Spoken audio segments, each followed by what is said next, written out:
Mirza Jalaluddin Muhammad আকবর ছিলেন মুঘল সাম্রাজ্যের তৃতীয় সম্রাট। ইনি তার পিতা হুমায়ুনের মৃত্যুর পর মাত্র ১৩ বছর বয়সে দিল্লি সিংহাসনে বসেন। কিন্তু এই কিশোর হয়ে ওঠে ভারতীয় ইতিহাসের এক কিংবদন্তি। তিনি শুধু যুদ্ধ জয় করেননি, তিনি জয় করেছিলেন মানুষের মন। বন্ধুরা, হিস্টোরিক্যাল বাংলার এই পর্বে আমরা জানব কেন সম্রাট আকবরকে মুঘল সাম্রাজ্যের শ্রেষ্ঠ সম্রাট বলা হয়।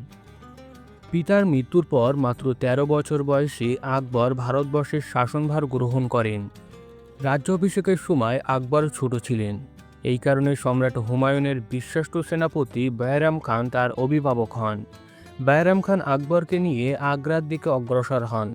কিন্তু তার আসার আগে মোহাম্মদ শাহ আবদালি সেনাপতি হেমচন্দ্র বা হেমু আগ্রা ও দিল্লি দখল করে নেয়। এরপর ১৫৫৬ সালে পানিপথের দ্বিতীয় যুদ্ধে আকবরের সেনাবাহিনীর নেতৃত্ব করেন বাইরাম খান। এই যুদ্ধে তিনি হেমুকে পরাজিত করে দিল্লি দখল করেন। সিংহাসনে বসার পর তিনি বুঝতে পেরেছিলেন যে রাজপুতরা শত্রু হিসাবে প্রবল, কিন্তু মিত্র হিসাবে নির্ভরযোগ্য। এই কারণে তিনি রাজপুতদের সাথে সন্ধি করার প্রয়াস করেন, কিছুটা যুদ্ধের দ্বারা এবং বেশিরভাগটাই বিবাহ সূত্রের দ্বারা। তিনি এই প্রয়াসে সফল হয়েছিলেন। আমেরের রাজা ভীরমলের কন্যা যোধাবাইয়ের সাথে তার বিবাহ হয়। এর ফলে ভীরমলের পুত্র ভগবান দাসকে তিনি তার নবরত্নের একজন বানিয়েছিলেন এবং ভগবান দাসের পুত্র মানসিং ছিলেন আকবরের সেনাবাহিনীর প্রধান সেনাপতি। আর এক রাজপুত বীরবল ছিলেন আকবরের সবচেয়ে কাছের বন্ধু। বেশিরভাগ রাজপুত রাজা যখন আকবরের অধীনে চলে আসে, তখন একমাত্র মেওয়ারের রাজপুত রাজা মহারানা উদয় সিং মুঘলদের বিরুদ্ধে রুখে দাঁড়ান। তার পুত্র মহারানা প্রতাপ সিংহ সারা জীবন মুঘলদের বিরুদ্ধে লড়াই চালিয়ে গিয়েছিলেন।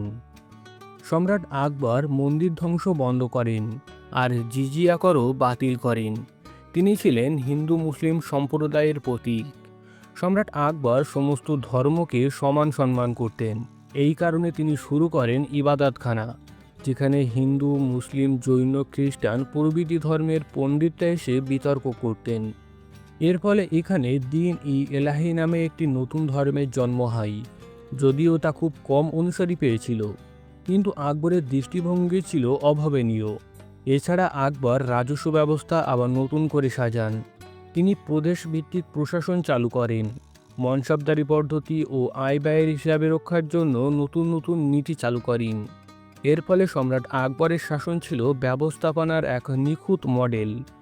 অবশেষে বলা যায়, আকবর শুধু একজন শাসক ছিলেন না, তিনি ছিলেন ভারতবর্ষের একটি নতুন যুগের রূপকর। ধর্ম, রাজনীতি ও প্রশাসন সব জায়গায় ছিল তার দুর্দর্শতা। তাই আজকের ইতিহাসটাকে শ্রদ্ধা করে আকবর দ্য গ্রেট নামে ডাকি।